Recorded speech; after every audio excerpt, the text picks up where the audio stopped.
David Rademacher is now going to be speaking to you about the call to action. David has been on a number of school boards and village boards and town boards in his career. Many of you know him. You probably had him teach your children. And he's a lifelong resident here. And he has a real heartfelt desire that Richfield remain rural and protecting our country way of life. David?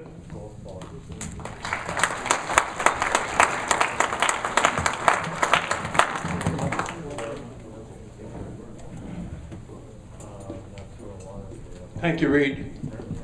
I too want to thank all of you people who have come tonight to hear what is going on in our beautiful Richfield. It takes a lot of energy and a lot of whatever we have to get out on the night and come. But let me tell you one thing. To hear the information that you were given tonight, like Mike Watson, on the budget, on finance, is very, very important. I was on a town board for 12 years back in the 80s. I was on until I think 1992. And during that time, I helped the clerk set up a financial budgeting program for the town. It was the town of Richfield at that time. And believe you me, we didn't have these high percentages of surplus money and all that type of thing. We operated a budget that the taxpayers, the town of Richfield, could afford. And I, for one, was very proud of that. And the reason I was proud of it is because I had learned how to do budgeting when I worked on my master's degree at the University of Wisconsin. I also want to thank Reed for his information here on the sewer and water. I was at that candidates forum I believe it was last year, when I heard one of the candidates who is now on the village board repeat, I think 5 or 6 times, there will never be sewer and water in the village of Richfield. Well, I think everybody here tonight knows to say never is really not a very intelligent comment to make to begin with. But it looks like we have been voted out of our say in a referendum. If there is to be sewer and water, we will not have the opportunity to vote on that as taxpayers, and that is wrong.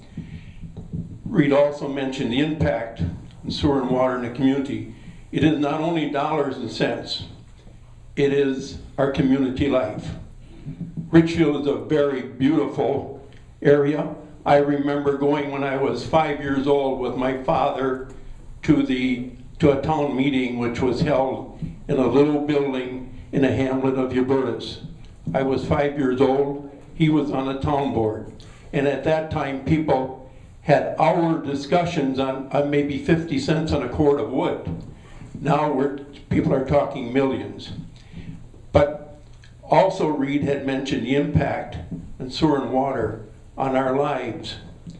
Believe you me, it will have the very, very, very possible potential for an impact on our schools.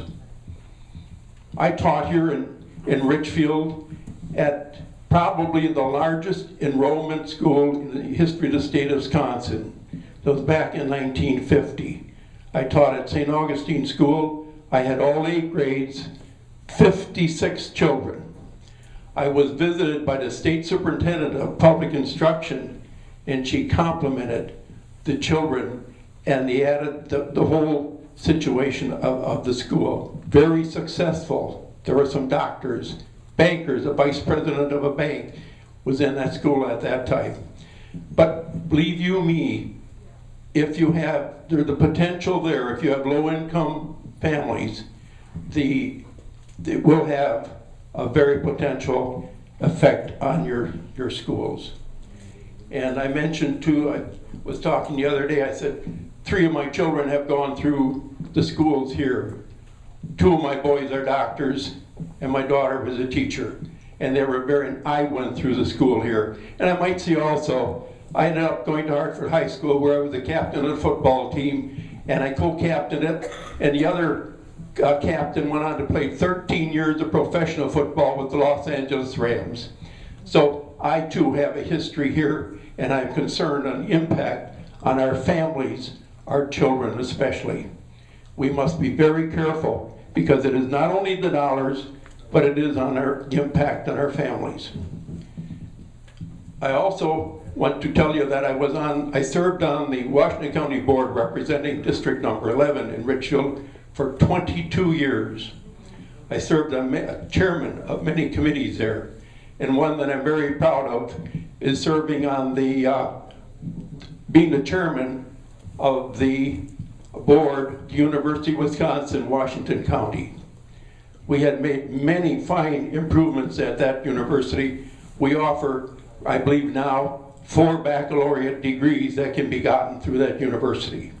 And we added to the building a wonderful science building, which accommodates our children here in Richfield and Washington County.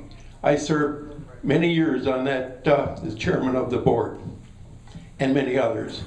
But I want to say that your coming here tonight illustrates your concern, as we all have, for our beautiful town. This is our village. This is the Kettle Moraine. It is like any other jewel we may have. If we do not protect it, if we do not become involved, see what is going on, we may lose it. And once it is gone forever. I hope tonight that you people had an opportunity to hear some of the major concerns of our group, Richfield Citizens for Responsible Government. We are concerned, and a number of us who are very much involved have our college degrees. Not that college is everything, but we are not a bunch of duds like sometimes we're referred to. We are people who care about you, our community, our children, our families.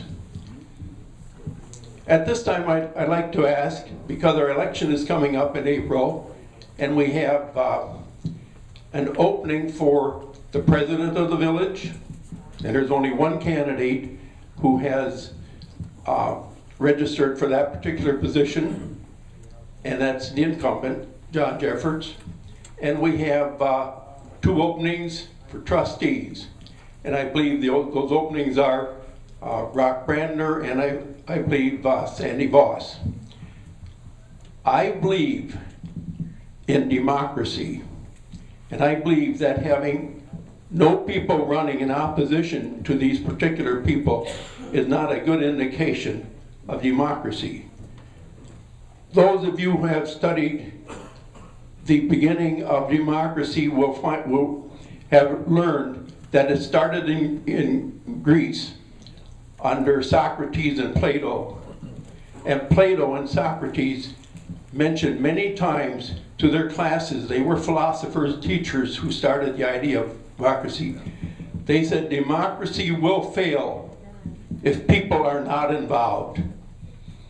And involvement doesn't mean going to meetings and so on, but it means keeping in tune with what is going on in your community.